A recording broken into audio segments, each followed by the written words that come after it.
What do these people have in common?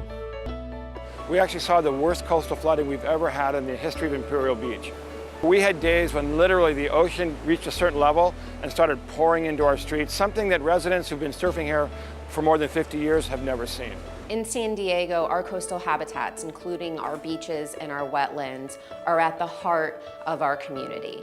They not only provide us amazing outdoor recreational opportunities, but they actually provide a natural buffer for our communities against coastal flooding and against multiple climate impacts. Impacts to residents, to businesses, to changes to our beaches, changes to our cliffs as they're slowly eroding. It's a big threat. We have a lot of population, a lot of property, a lot of infrastructure on the immediate coast, let alone all the tourism and recreation that goes on in those areas that get affected too. A rising sea level will produce more storm surges and extreme high tides. More intense coastal flooding will damage roads and buildings and endanger our cliffs, beaches, and bays.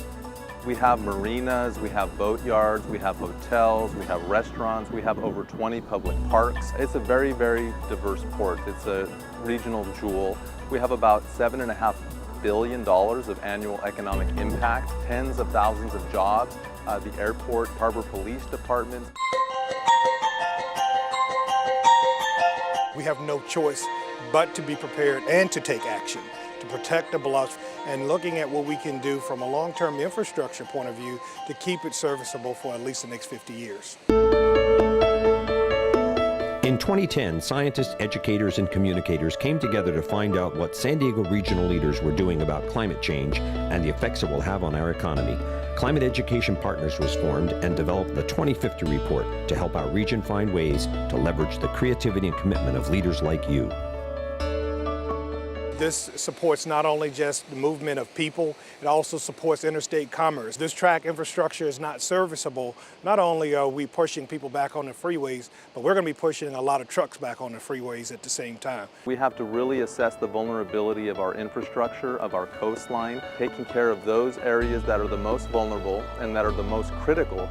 The end game is to protect our quality of life. And that means protecting our assets, our natural resources, and taking care of the environment, and by extension, our way of life. Throughout the San Diego region, leaders are working together to address the impacts from climate change on our economy and communities, including those affecting our coast and tidelands. There's a genuine desire to understand the challenge that we're up against for our region, and a great opportunity to work together and take action now. And I have seen incredible strides with cities taking more concerted action, working together to grapple with sea level rise and coastal flooding. San Diego really has been, as a region, at the leading edge of climate collaboration and preparing for climate change. We adopted a climate action plan, one of the first ports in the entire world to do so.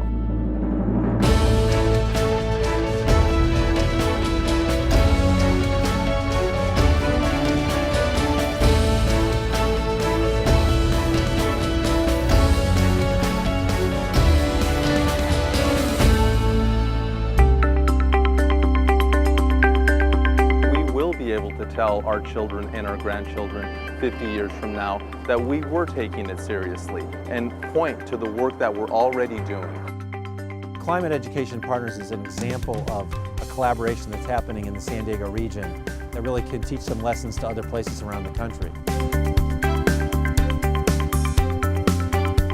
We all love our coastline, so it's all up to all of us to really work together and to really make sure our kids and grandchildren can continue to have the best days of their lives on our beaches. Climate Education Partners, along with the region's leaders, invite you to join us. Together we can answer the call for all future generations.